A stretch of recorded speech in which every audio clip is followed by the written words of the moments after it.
বিজ্ঞানে আমি 10 পেয়েছি, মাত্র 10। আমার কি দোষ বলো? প্রশ্ন যা ছিল খুবই সহজ, উত্তরও ছিল জানা। ভাগ্য আমার সহায় ছিল না, পৌঁছুতে হলো দেরি। নইলে আমি কি তেমন ছাত্রী বিজ্ঞানে ফেল করি? সকাল থেকেই নানা অঘটন, জল খাবারে আস্ত ডিম। রান্নার মাসি নিয়ম জানে না, ডিম খেতে নেই, কেননা গোল।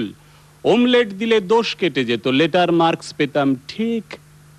ভাগ্য আমার সহায় ছিল না, যেতে দেরি হলো অত্যধিক। ঘর ছেড়ে যেই বেরুতে যাব, দাদু হেঁচে দিল, হ্যাঁ চো।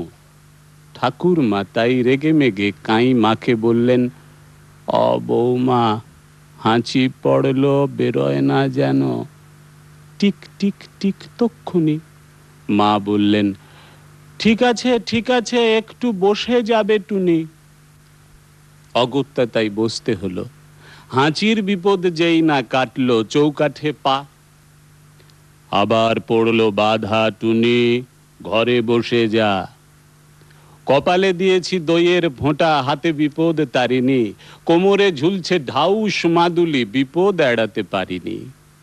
অতি সাবধানে ঘরের বাইরে যেই না গিয়েছি, কুট্টি বোন চেঁচিয়ে উঠল, দিদি দেখ দেখ, পাঁচিলে একটা পাখি, কি সুন্দর, হলদেটে ঠোঁট, লালচে চোখ আর বাদামি পিঠ।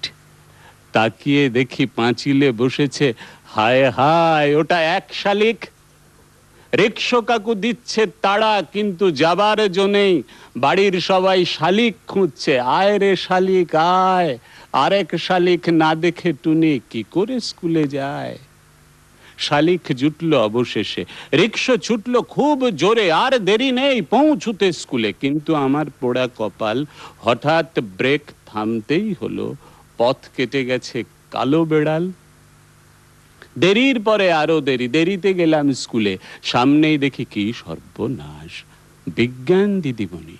খুলে বললাম, রাগে গজ গজ, বসতে দিলেন ঘরে।